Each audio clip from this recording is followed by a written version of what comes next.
Nos chers amis américains, pourquoi ce titre empli d'ironie? Il part d'un simple constat. Depuis des décennies, et principalement après la Seconde Guerre mondiale, les Américains se sont déclarés, inventés comme les chevaliers des vertus démocratiques. Il semble donc que les représentants de ce peuple, passés de l'état barbare à décadent sans avoir connu de civilisation, soient seuls juges de la valeur des régimes dans le monde, arbitres suprêmes du bien et du mal, jusque dans les pensées intimes relevant de la sphère domestique.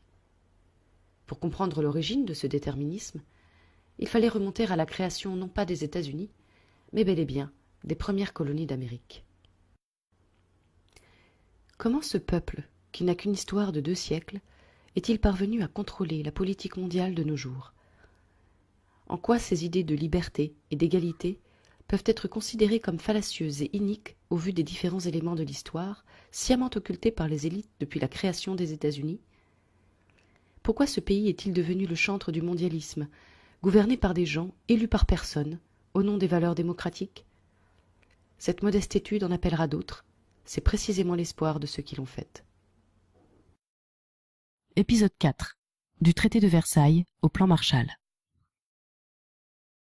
Suite au traité de Versailles, véritable humiliation pour l'Allemagne, plusieurs autres traités sont signés.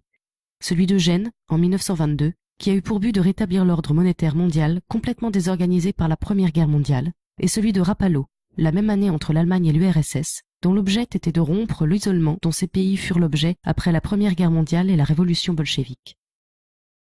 En fait, le traité de Rapallo, c'est un traité qui va être signé entre la Russie et l'Allemagne. Mais ce traité, en fait, il va être conclu en sous-main, puisque auparavant, il y avait la conférence de Gênes qui était organisée en 1922. Et dans cette conférence de Gênes étaient principalement invités tous ceux qui étaient censés se partager le pétrole.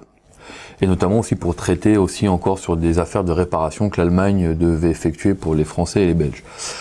Donc à Rapallo va y avoir un personnage très célèbre du côté allemand, qu'il s'agit de Walter Rathenau, qui faisait partie de l'élite allemande, oui, qui s'appelle les 300. Hein. Ouais. Donc c'est une société secrète qui regroupait un peu les 300 personnes les plus influentes du monde. Donc pendant ce traité, en fait, Rathenau va essayer quand même de donner un coup de pouce à l'Allemagne en signant un accord concernant la livraison de pétrole avec Tchitcherin, qui est un ministre russe à l'époque. Et dans ce traité, on va essayer de signifier que, en fait, les Allemands, d'un côté, vont livrer tout ce qui est bien industriel et des brevets pour que la Russie puisse faire progresser son industrie. Et donc, en échange, les Russes livraient du pétrole à moindre mesure, sans passer par les consortiums anglo-américains, et ce qui permettait ainsi à l'Allemagne de se reconstruire plus facilement. Donc suite à ce traité, une fois que les Anglais apprennent ce traité qui était signé, ils vont tout mettre en place pour essayer de le faire, d'empêcher ce traité de se mettre en place. Donc qu'est-ce qu'ils vont faire?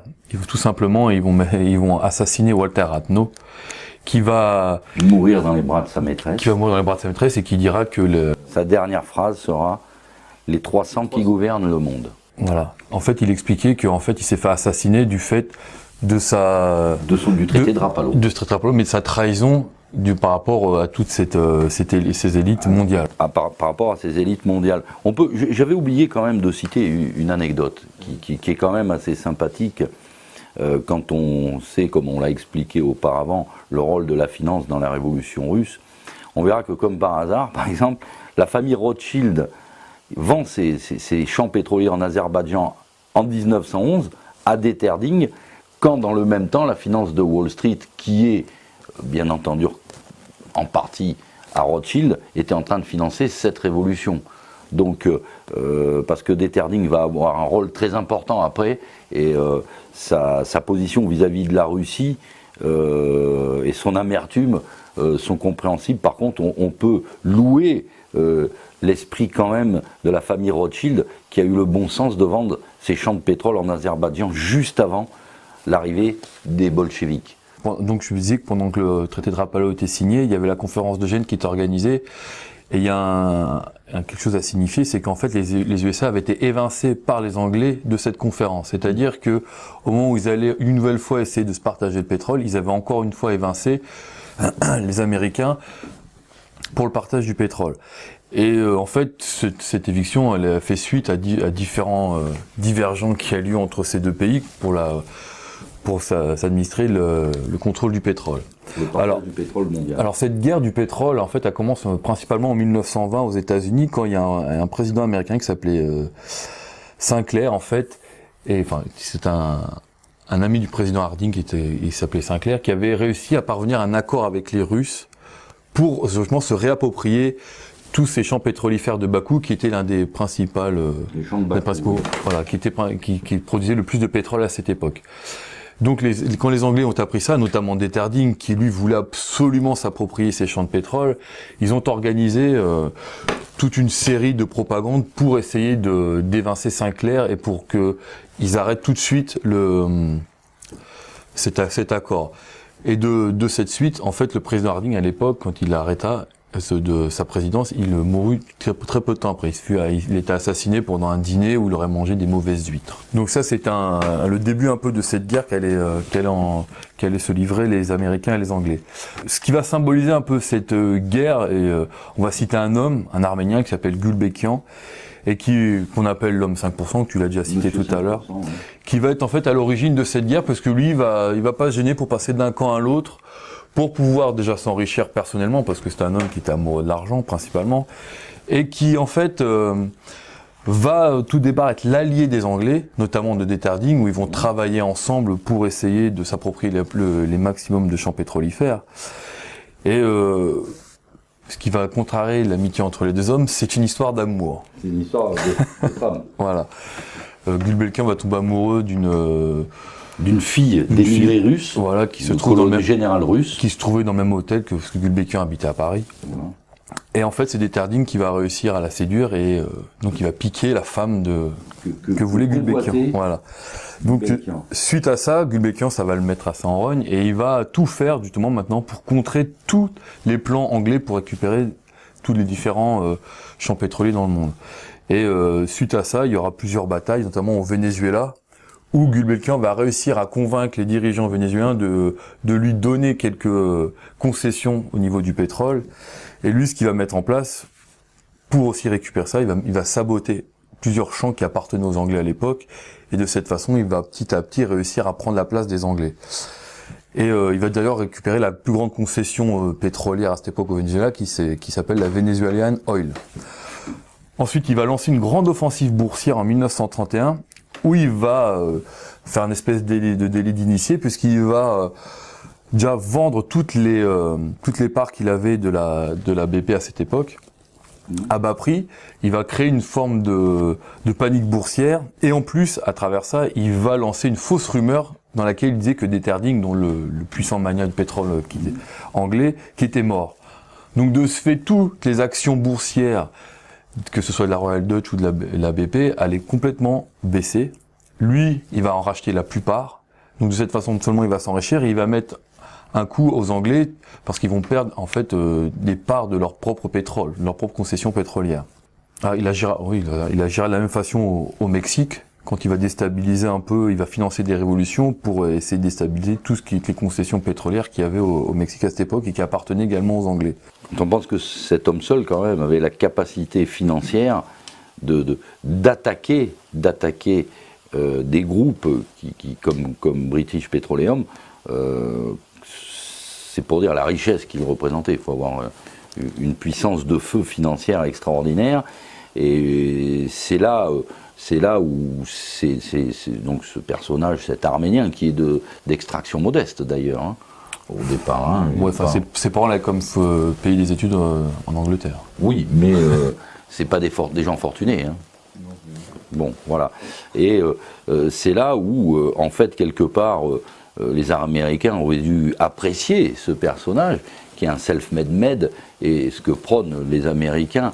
Mais a priori, à la fin de sa vie, on va résumer, Gulbenkian, il était un peu haï de tout le monde. Hein. Il finira seul. Hein, il finira seul en Espagne, entouré de gardes du corps, dans un château avec des richesses au niveau des peintures, etc.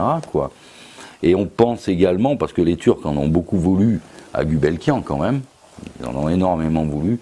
Il faut à l'origine aussi ce que j'ai cité tout à l'heure, des traités de Sèvres et traités de Lausanne, où l'Empire ottoman était dépecé d'une grande partie de ses territoires. Et sur ces territoires, il y avait bien évidemment des champs de pétrole.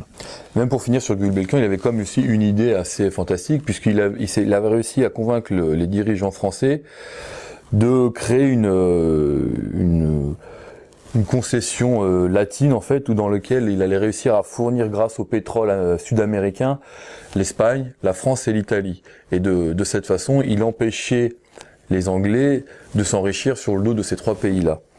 Mais comme par hasard, ce projet fut mis à mal puisque celui qui était chargé de représenter Gulbenkian au niveau français, il est mort un peu de la même façon qu'Harding au cours d'un dîner. Voilà. Il est mort empoisonné, mais c'est le seul qui fut empoisonné. Bon. Dans ce dîner-là. Voilà. Donc alors on pourrait continuer des heures. La seule chose qui est à signaler, c'est que malgré tout, malgré leur guerre pétrolière qui vont se livrer pendant quelques années, les Américains et les Anglais, ils vont quand même réussir à s'entendre. Et ils vont se rendre tous, à un moment donné, tous ces responsables pétroliers, ils vont se rendre en Écosse, dans un château, près de Achnacarry. Et ils vont décider en fait de créer le plus grand cartel du monde, où les plus grandes sociétés, qui soient British Petroleum ou les différentes Standard Oil, parce que ce qu'on n'a pas dit, c'est que Rockefeller avait été empêché d'avoir son trust, donc il avait divisé son entreprise, la Standard Oil de Jersey, Standard Oil etc., etc. Donc toutes ces entreprises vont se réunir à Achnacarry et vont signer en 1928 un accord dit d'Achnacarry. Il est grand temps de s'entendre. Elle s'appelait la Royal Dutch Shell, la Standard Oil Company et l'Anglo-Persian. Aujourd'hui, Shell, Exxon et BP. Elles sont les plus grandes compagnies pétrolières du monde. Retour au château. Le Gotha du pétrole est à table. La réunion secrète peut commencer. Henri d'Etterding déclare « Il est temps d'exploiter fraternellement et le plus profitablement possible les ressources pétrolières mondiales. Zone d'exploitation, prix du transport, prix de vente, tout doit être partagé. » Au petit matin, l'accord est trouvé, un pacte secret est scellé, sans signature. Un cartel de pétroliers se prépare à dominer le monde. C'est en fait le début d'une longue histoire qui continue, quoi, hein. Au niveau des pétroles, ça y est, c'est la paix qui est signée, je veux dire, autour d'une fortune immense. Il y aura quelques guerres, mais bon, ils vont pas se tirer dans les pattes. Maintenant, ils vont dépecer. Et puis c'est en 1932 qu'on crée l'appellation les 7 sœurs, c'est-à-dire les 7 plus grandes. Voilà, c'est ça, les 7 plus grandes entreprises pétrolières dans le monde. Voilà, donc l'industrie, alors il est clair de toute façon aux yeux du monde à ce moment-là, donc quand on arrive dans les années 1922, que l'Amérique, les USA, donc, sont en train de devenir la première puissance industrielle mondiale. Les Allemands sont au tapis, les Anglais, de toute façon, ayant de gros intérêts à Wall Street, laissent monter. Et en même temps, ça permet d'entretenir une certaine confusion en faisant croire, par exemple, que l'Angleterre et l'Allemagne n'ont pas les mêmes buts et qui se retrouvent alliés dans une guerre, mais que les Américains n'auraient pas voulu la faire, alors qu'en fait, cette guerre et cette montée du nazisme qu'on va voir, quoi, a été magnifiquement orchestrée, d'une part par Wall Street. Alors tu peux donner le nom un petit peu de tous ces... Bon, bien sûr, Rockefeller en premier, qui crée avec I.G. Farben la Standard IG. On en parlera un petit peu après. On en parlera après. Cette montée d'Hitler, alors qui est carrément financée directement par John d'Etterding, qui sera remercié, vous le verrez. Document officiel. Un document, une copie de journal d'époque. Et de toute façon, on sait très bien, quoi, parce que John d'Etterding mourra avant la déclaration de la Deuxième Guerre mondiale. Juste avant. Il doit mourir en 37 ou 36. Ouais. Enfin, voilà. De toute façon, à partir de 1936, Gulbenkian l'a fini de le ruiner.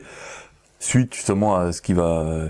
Gulbenkian va savoir les appointements qu'il va avoir d'Etterding sur l'Allemagne nazie et il va lui expliquer quelque chose à Hitler, ce qui va complètement l'évincer de l'Allemagne. Et de cette façon, les Anglais vont dire à Detterding, stop, tu arrêtes là. Voilà. Donc, parce que en fait, Detterding était prêt à s'allier même avec le diable pour récupérer les pétroles de Bakou. De toute façon, ce qui restera toujours en travers de la gorge, c'est le fait que Gulbenkian l'ait empêché de récupérer les champs pétrolifères de Bakou et dans l'Azerbaïdjan. Avant ce krach boursier de 29, les financiers qui sont des spécialistes maintenant, grâce à leur lien avec toutes les sociétés dites secrètes, les écoles, etc., les mouvements de pensée, ils sont co-sanguins maintenant dans le monde de ce qui a de l'importance. Et forcément, il va y avoir des alliances industrielles avec des futurs poulains. Il y a un poulain qui n'était pas trop connu à cette époque-là, qui s'appelait Hitler, qui était un peu un agitateur. Il y avait en Espagne un espèce de ferment révolutionnaire qui était orchestré par Moscou, qui donnera la guerre d'Espagne. Il y a beaucoup de mouvements en Europe, et donc dans l'esprit, je dirais, de cette oligarchie mondiale montante, il y a le véritable ennemi, c'est l'État-nation. Donc le mieux, c'est d'essayer d'emmener tous ces États-nations dans une guerre, puisque aujourd'hui, ceux qui ont un petit peu, je crois que tu as le livre dessus que tu pourras montrer, les États-Unis d'Europe sont une invention américaine. Voilà. Et comme je l'avais signifié, et les gens auront le document sur la vidéo, déjà, on voit les sociétés de pensée, on va dire, hein, la franc-maçonnerie, on va l'appeler comme ça, avaient déjà prévu, avant que ça arrive, les États-Unis d'Europe. Pour faire les États-Unis d'Europe, eh bien, il faut refaire une guerre. Clairement, il faut refaire une guerre pour définitivement éradiquer ce qu'on va appeler le nationalisme socialiste allemand, pour éradiquer le fascisme italien. Le nationalisme espagnol était visé également, mais Franco aurait eu la bonne idée de garder sa neutralité, de réussir à garder sa neutralité. Et en même temps, alors là, ça va devenir très compliqué, parce qu'en interne aux États-Unis, on se rend compte qu'il y a déjà des infiltrations dites marxistes dans le gouvernement américain, de grosses infiltrations, qui sont financées par Wall Street, tout comme la Russie est financée par Wall Street, parce qu'il faut savoir que déjà au départ, c'était Trotsky, le poulain de Wall Street, qui était prévu, je crois qu'il était marié avec une fille de banquier d'ailleurs, américaine, j'ai bonne mémoire. Donc tout ça aurait permis de mettre en place un espèce de socialisme mondial, on va dire, modéré, homéopathique, tout à fait convenable, où les gens font ce qu'on leur demande de faire, tout simplement, quoi. Donc, les industries américaines vont activement, et la haute finance, vont activement faire tomber déjà l'Allemagne, la République de Weimar, en leur coupant les crédits. Donc la première partie, c'est la crise de Weimar, la première partie de l'ascension d'Hitler, c'est la crise financière allemande. Donc pour en revenir sur cette crise allemande, cette crise de Weimar, donc elle va commencer surtout après 1922 et après le meurtre de Walter Rathenau, qui était après le traité de Rapallo, qui était vraiment l'une des dernières chances pour que l'Allemagne puisse se relever de la guerre et puis de toutes les réparations qui devaient être données aux vainqueurs français. Donc à partir de 1922 va commencer l'escalade au niveau du mark, c'est-à-dire l'écroulement du mark face au dollar. Je vous donne quelques chiffres parce que pour comprendre à la vitesse où ça va s'écrouler. Donc en juillet 1922, le mark il vaut à 1 $, ce correspond à 493 marks. Donc première réaction de la Banque nationale allemande, c'est de augmenter la masse monétaire pour éviter l'inflation. Seulement, à cause de ça, en décembre, toujours 1922, 1 $ vaut 7592 marks. Donc l'escalade se poursuit dès début 1900. Donc suite à ça, les Allemands ne peuvent pas rembourser les réparations dues à la France. C'est pour ça que les Français vont envahir la Ruhr. Et le fait qu'ils envahissent la Ruhr, ça coupe l'une des régions les plus riches d'Allemagne au niveau économique, au niveau industriel. À savoir, juste pour l'anecdote, que les Anglais, au niveau international, ont condamné cet envahissement, alors qu'ils ont forcé les Français à le faire quand même. Ils disent payez-vous sur la bête. Voilà, laissez-vous aller au niveau international. Non, on conteste ce fait-là. Donc les Allemands vont refuser de travailler pour les Français, donc ce qui va engendrer encore une fois une chute de l'économie qui va vraiment complètement dégringoler. Donc une nouvelle fois, la Reichsbank va faire tourner la planche à billets. Et en janvier 1923, $1, c'est s'échange contre 180 000 marks. On continue, en juillet c'est 350 000 marks, en août 4 620 000 marks, et le 15 novembre 4 milliards 200, c'est 4 000 milliards 200. Donc on en arrive à des chiffres qui ne veulent plus rien dire. C'est très simple, le krach de Weimar, à la fin, les gens se chauffaient avec des billets de banque, ça coûtait moins cher que du bois. Puis les célèbres images d'une femme qui va chercher son pain avec une brouette remplie de marques. Voilà. Alors, il faut rappeler qu'est-ce que c'est un krach monétaire. C'est tout simplement, d'abord, il y a le fait de l'impression monétaire, mais il y a surtout la perte totale de la confiance de la monnaie dans les gens qui, immédiatement qu'ils ont de l'argent, veulent le transformer en quelque chose de tangible. Voilà, c'est l'histoire du krach de Weimar. Il perd quotidiennement sa valeur et qui fait également que les gens se faisaient payer à la demi-journée parce qu'une demi-journée plus tard, ça coûtait plus cher. Voilà ce qui s'est passé pendant ce krach qui a été magnifiquement orchestré, il faut le dire quand même, par les Anglais.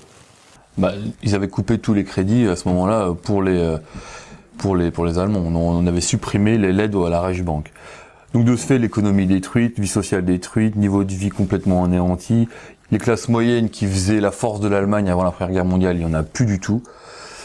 Et de ce fait-là, il y a les Américains qui vont entrer en jeu à ce moment-là. Ils vont essayer d'introduire 2 plans d'aide pour aider les Allemands. Donc ces deux plans ont un nom, le plan Dawes, le premier, et le plan Young qui arrivera un peu après. Donc en 1924, Dawes, qui est un représentant de la banque Morgan, qui assiste aussi à la commission des réparations en Europe, va proposer à l'Allemagne de lui prêter de l'argent. C'est-à-dire que les Allemands qui sont déjà endettés, on leur reprête de l'argent de cette façon, soi-disant pour mieux répartir leurs dettes, pour mieux répartir leurs crédits, mais de cette façon, on tire les ficelles. C'est plus simple.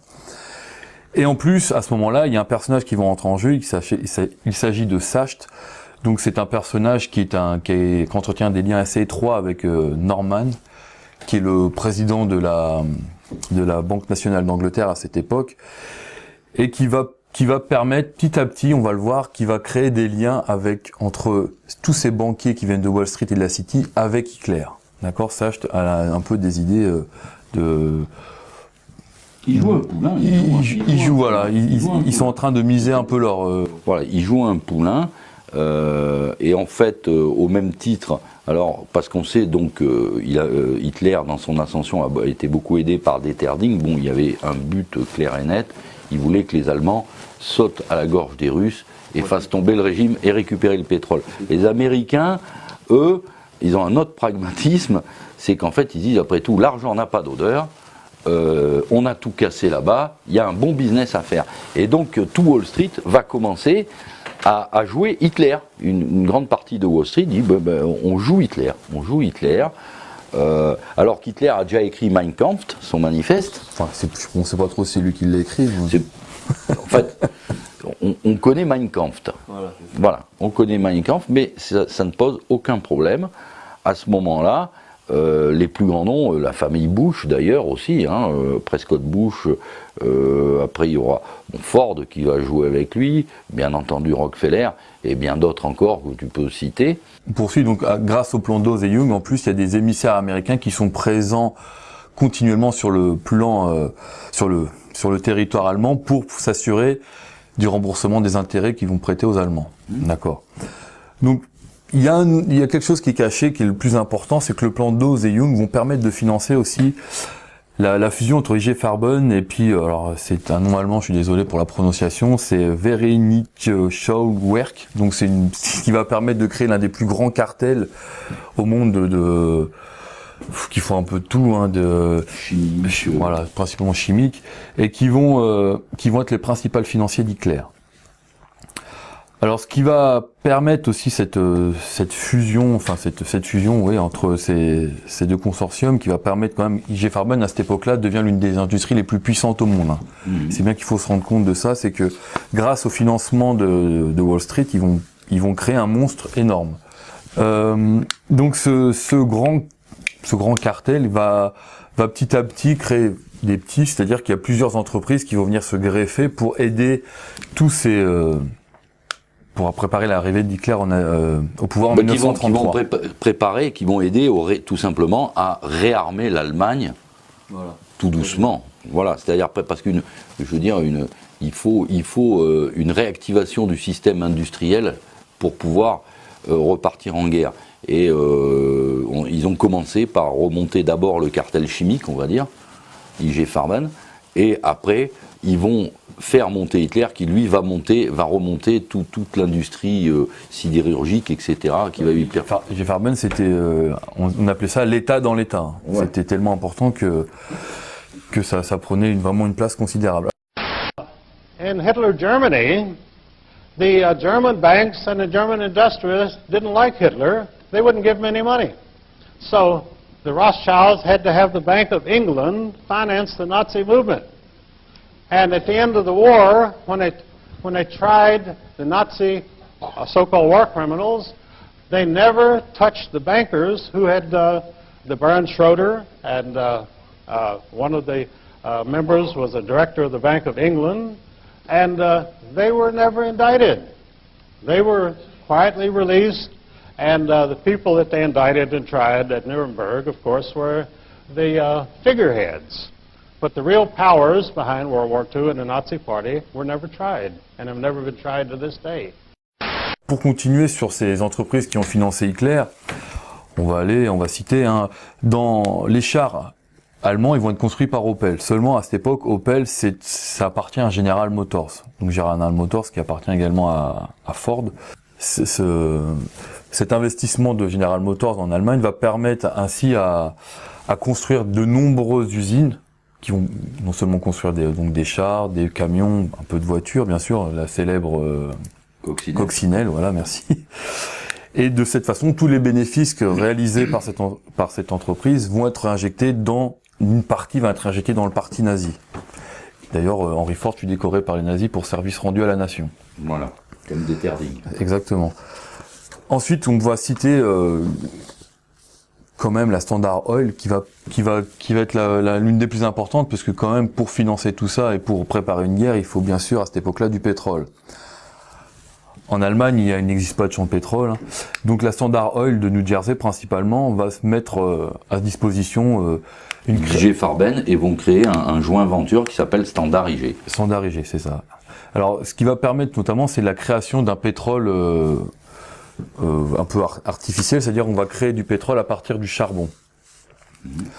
Donc en collaboration toujours avec General Motors, on va créer ce qu'on appelle l'éthyle de plomb, qui va permettre donc à préparer la guerre pour permettre au ravitaillement allemand pour tous ces engins motorisés. Ensuite, on pourrait citer ITT, qui va permettre notamment de créer tout ce qui est la communication, autour de la communication. On pourrait continuer comme ça avec la banque Harriman. Donc Harriman, c'est Clinton, le grand-père de Bush, Prescott Bush, qui va financer directement Hitler à travers une banque hollandaise. Banque Thyssen, je crois. Alors Thyssen Group. Thyssen, c'est aussi un industriel qui va financer le parti d'Hitler aussi. Donc toutes ces, alors, on pourrait citer aussi Schroeder, qui va aider aussi secrètement, qui va donner des fonds nazis, quelques millions de dollars par-ci par-là.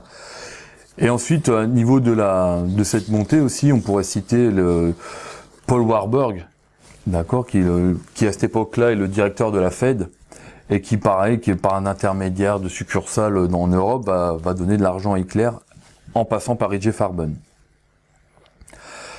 Donc grâce à tout ça, petit à petit les nazis vont pouvoir se réarmer, se préparer à la guerre. Juste pour en aparté comme ça, IG Farben va être aussi en lien avec la fondation Rockefeller pour, comme on avait dit tout à l'heure, commencer à faire des tests on va dire, pour essayer de contrôler la croissance démographique. Et tous ces tests vont bien sûr être faits dans la création de tous ces camps de concentration, camps d'extermination nazis, et qui dureront même, qui participeront à la solution finale par les nazis après. And in fact, in my book on murder by injection, I point out that they actually went after some of the officials of IG Farben in Germany, and IG Farben was controlled by the Rothschilds. They had an American branch of IG Farben, which Paul Warburg, founder of the Federal Reserve System, was a director. And IG Farben, the goal was to control the chemical industry of the entire world. And so they set up an American branch and a South American branch and a European branch. And it was the IG Farben people in Germany who were tried and executed for experiments on prisoners. And they have carried on those same experiments on prisoners in this country ever since. And nobody is arrested. Les séquençages OGM ont été développés dans les camps de concentration, par exemple.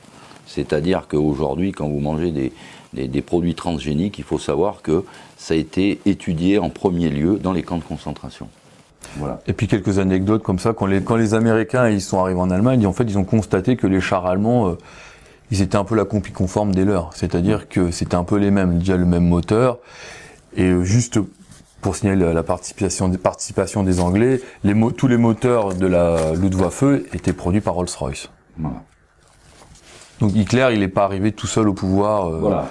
Le procès de Nuremberg a été une grande pantomime, on dira. Donc, dans cette crise, le Weimar et puis l'aide spontanée des Anglo-Américains, arrive ce fameux crack de 29. Ça ne s'est pas effondré en 29.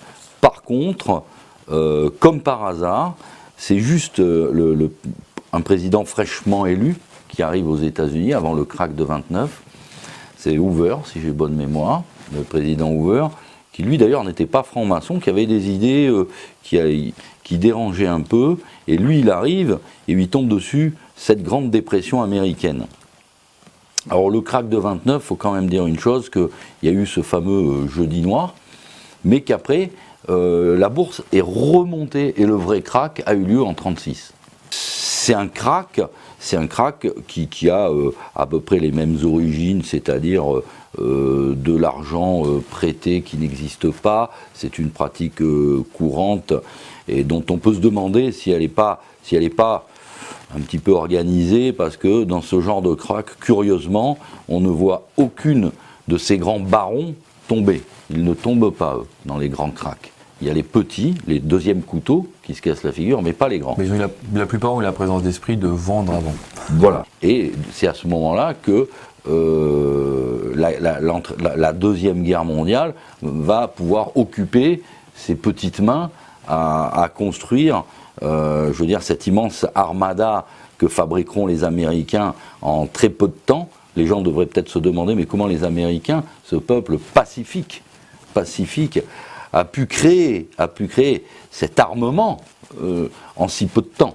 Surtout que comme avant la Première Guerre mondiale, il y avait des décrets isolationnistes qui avaient été mis en place par Roosevelt, qui étaient censés éviter aux Américains d'intervenir sur une politique extérieure, et notamment en Europe. Voilà, donc officiellement ils sont neutres, mais officieusement, eux ils sont prêts. Donc l'Allemagne, bon, on ne va pas s'étendre longtemps, on ne va pas raconter la Deuxième Guerre mondiale, les accords de Munich, etc., parce que ça serait trop long, et puis c'est pas trop dans nos chers amis américains.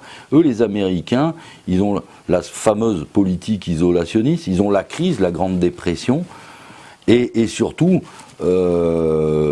finalement, d'être neutre, ça leur permet de vendre leur business des deux côtés, encore une fois. Alors, ce coup-ci, un coup c'est les Anglais qui jouent ça, là ce coup-ci c'est carrément la finance américaine qui finance tout le monde. Mais bon, on a beaucoup de chômeurs, on a ce qu'on appelle donc la Grande Dépression. Ça serait bien de refaire partir l'industrie, et à ce moment, opportunément, les Japonais attaquent à Pearl Harbor. Quelle surprise! On ne reviendra pas sur le sujet. Beaucoup de gens ont dit, comme par hasard, il y avait certains bateaux, mais les plus vieux, ils avaient été détectés. Il était évident que les États-Unis avaient obligé les Japonais à se mettre en guerre à travers quelques boycotts qu'ils avaient imposés aux Japonais quand même. Hein. Malgré tout, Rockefeller fournissait quand même du pétrole au Japon. Parce que pareil, au Japon, il n'y a pas beaucoup de pétrole. Hein. Non, même en creusant profond, ça... non, à la limite, ils vont trouver une faille sismique. Je veux dire, la moitié de l'île va se casser la gueule, mais il n'y aura pas de pétrole. Donc, comme par hasard, ces pauvres Américains se font horriblement agresser. Bon, sur Pearl Harbor, hein, comme disait Brzezinski avant le 11 septembre, il nous faudrait un autre Pearl Harbor. Donc, Pearl Harbor, voilà, ça y est, les Américains. Alors, on avait obligé également les Japonais à s'allier avec les Allemands, bien entendu, opportunément. Ce qui fait que du coup, l'Allemagne rentre. Alors que pendant ce temps-là, il y avait un émissaire japonais, un ministre qui était parti en Angleterre pour voir s'il était possible de créer quelque chose. Oui. C'était refusé, il est parti directement en Allemagne. Voilà. C'est par ce système, encore une fois, de sanctions économiques que les Américains obligent les Japonais à les attaquer, bien entendu. Donc l'attaque de Pearl Harbor, tu me redonnes la date ? 7 décembre 1941. 7 décembre 1941. L'Allemagne, l'Amérique rentre en guerre contre l'Allemagne et contre le Japon. Et là, quand on voit que déjà, parce que le premier débarquement américain a lieu quand même sur les côtes d'Afrique du Nord, a lieu en Italie, et en même temps, ils tiennent en face d'eux la guerre dans tout le Pacifique.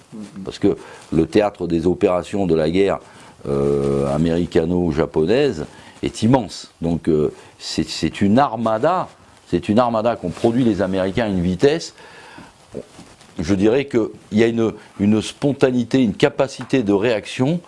Vachement diversifiée, parce que dans le Pacifique, c'est une guerre aéronavale, ouais. Alors que dans l'Europe, c'est une guerre vraiment terrestre. Donc, encore une fois, je veux dire, ce peuple providentiel, puisqu'il se veut comme tel, et c'est là où tout le monde va être stupéfait, c'est la capacité de passer de la neutralité à une production de guerre, qu'on appellera aujourd'hui le complexe militaro-industriel, qu'on pourrait, je pense que les historiens devraient se demander, mais comment ils ont fait pour faire aussi vite ? Parce que avant de produire des porte-avions, des avions qui fonctionnent sur des porte-avions, je veux dire, il faut quand même avoir fait quelques préparations.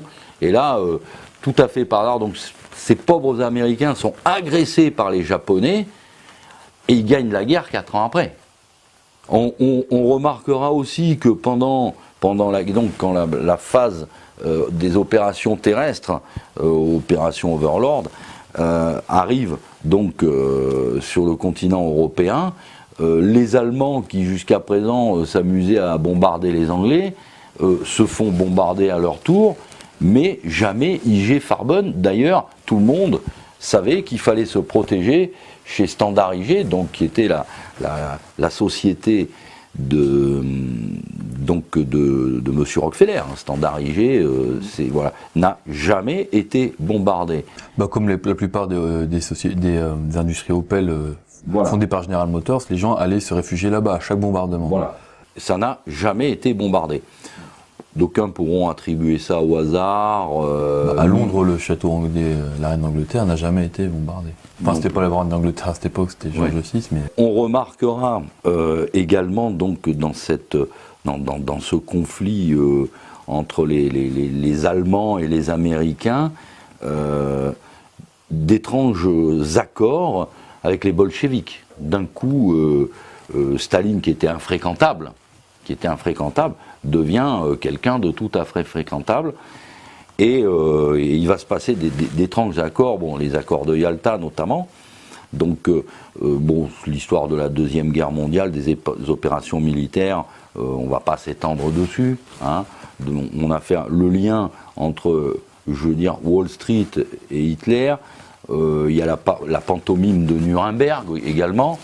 Il n'y a pas un financier il y a Rockefeller qui ne s'est pas présenté, qui a eu $500 000 d'amende pour collusion avec l'ennemi. Donc cette guerre, de toute façon, il était clair qu'elle était perdue bien avant 1945. Elle était perdue bien avant 1945, c'est pour ça qu'il y a eu l'attentat contre Hitler par ses généraux. Ils savaient qu'ils avaient perdu longtemps à l'avance.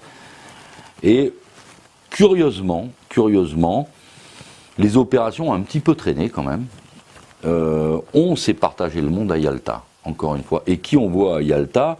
Eh bien, on voit d'un côté Staline, qui demande des territoires, il Kouril, Sakhaline, il veut en piquer un peu au Japon, et surtout, alors qu'on connaît très bien l'hégémonisme des marxistes sur le territoire européen, en fait, à Yalta, on lui avait fait cadeau déjà pratiquement tous les pays de l'Est, toute l'Europe de l'Est.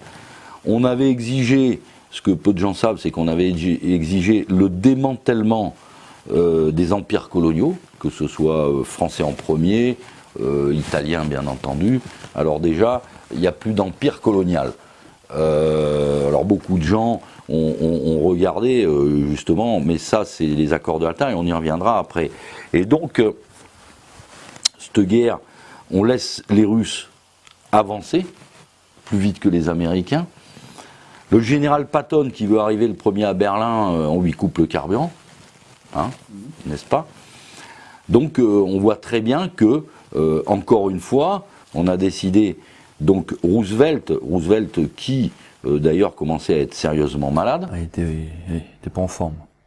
Churchill qui connaissait très bien, je ne citerai pas les phrases de Churchill concernant la révolution russe, mais qui connaissait très bien la nature de la révolution russe, et notamment qui avait dénoncé dans cette révolution les oligarchies financières qui avaient déclenché cette révolution russe, donc se met à table avec Staline et Roosevelt. Là, on se partage le monde et on prend des décisions, mais des décisions en fait qui sont a priori, qui doivent avoir un aspect d'humanisme, de création de démocratie, etc., mais qui vont être absolument catastrophiques pour la suite.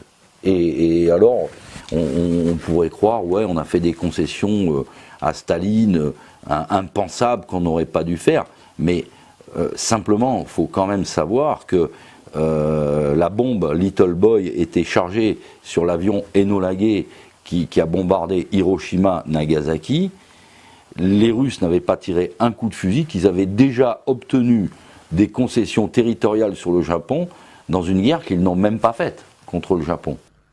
Il y a l'affaire Lend-Lease hein, qui est assez connue, où un major américain qui ne faisait plus la guerre mais qui était chargé de relations avec les Russes notamment, un jour se rend compte que dans ce qu'il livrait, il y avait l'arsenal militaire, mais il y avait aussi quelques plans qui traînaient, et notamment des plans concernant les travaux de l'atome qui avaient été réalisés par les Américains. Oui.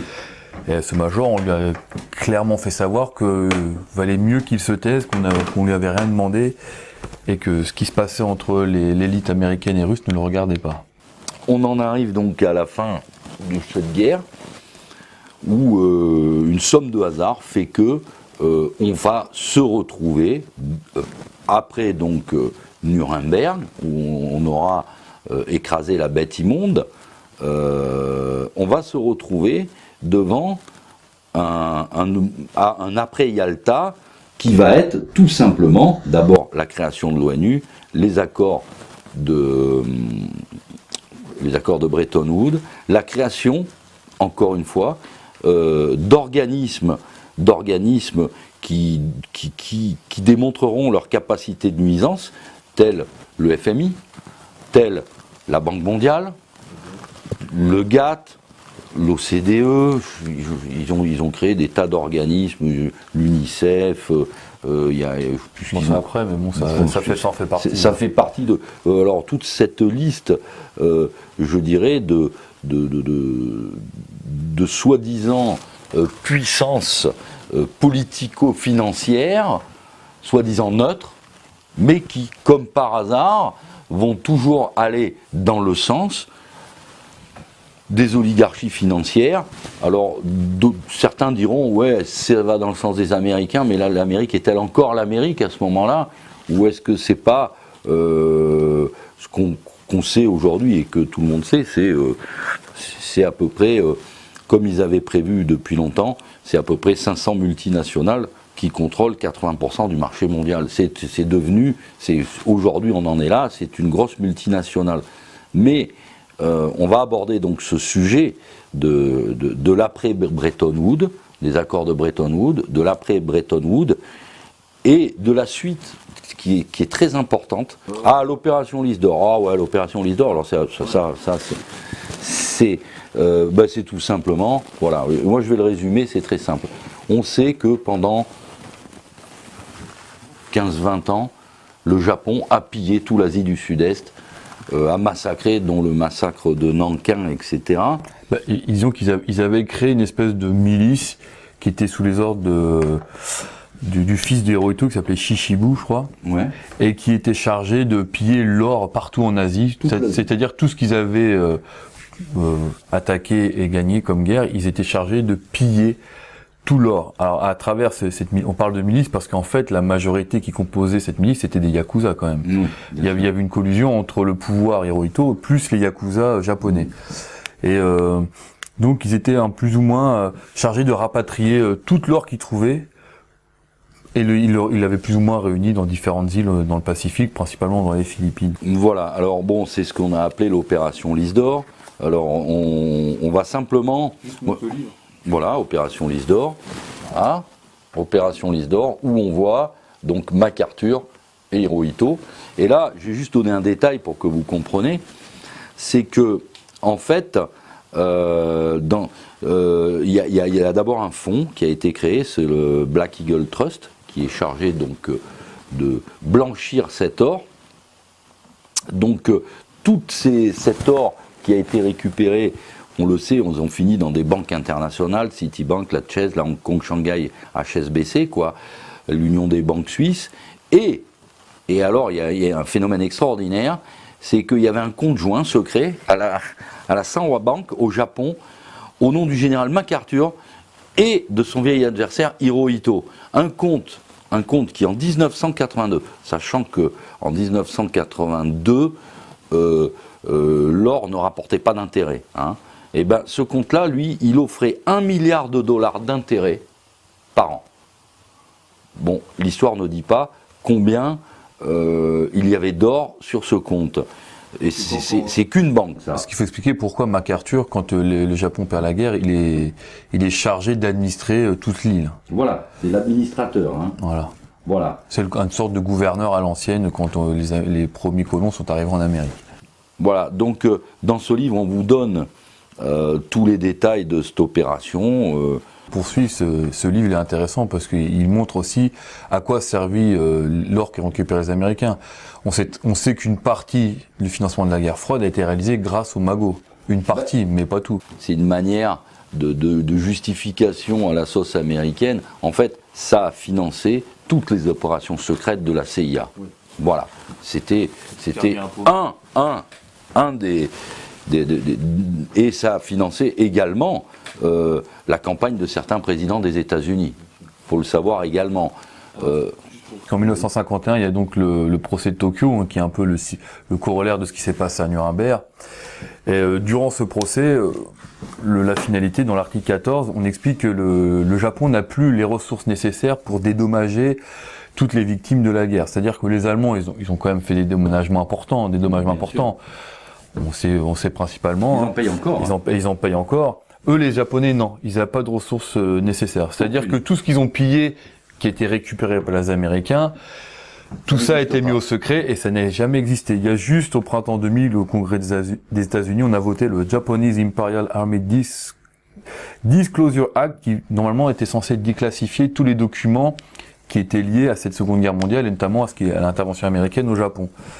Et un peu comme par hasard, de la même façon que les Allemands, avant le procès de Nuremberg, avaient brûlé quelques documents, on en trouve quelques traces, mais pas suffisamment pour dire que le Japon aurait pu rembourser certains dégâts qu'ils avaient commis. Voilà. Sans parler de toutes les tueries qu'ils avaient effectuées. Et ce plan Marshall, il est important parce qu'il va quand même asseoir la domination financière et pétrolière de tous des Seven Sisters notamment, qui va permettre donc de ces conglomérats, de ces cartels, de vraiment de contrôler la reconstruction européenne. Alors comment ça se passe? Très simplement. Les Américains donc vont nous prêter de l'argent à travers ce plan Marshall, quelques milliards de dollars. illimité, tout ce qu'on veut. Seulement, ce qu'il y a derrière, dans ces accords qui étaient signés, qui ne sont pas forcément très connus, c'est que les Européens qui bénéficiaient de ce plan Marshall devaient absolument racheter le pétrole aux sociétés américaines et un peu anglaises. Les Anglais ils se sont un peu fait léser sur ce coup-là, mais bon, ils en ont pas à profiter, peu importe. Donc ce qui signifie bien qu'en fait, une nouvelle fois, on crée une dette qui est censée financer tous les principales familles qui détiennent tous ces conglomérats. Et de cette façon, une nouvelle fois, on assoit son pouvoir économique et financier. Et de cette façon, le politique... On crée un asservissement par la dette. Voilà. Et une nouvelle fois, le politique n'a plus grand-chose à voir à ce niveau-là. C'est-à-dire que après la Seconde Guerre mondiale, c'est là qu'on va commencer à comprendre, certains ont commencé à comprendre que désormais, c'est l'économie qui dirige le monde. Les politiques, qui sont là pour écouter et obéir. Le plan Marshall imposera à l'Europe les produits et la culture américains contre une aide à la reconstruction. Une mise sous tutelle qui perdure aujourd'hui encore.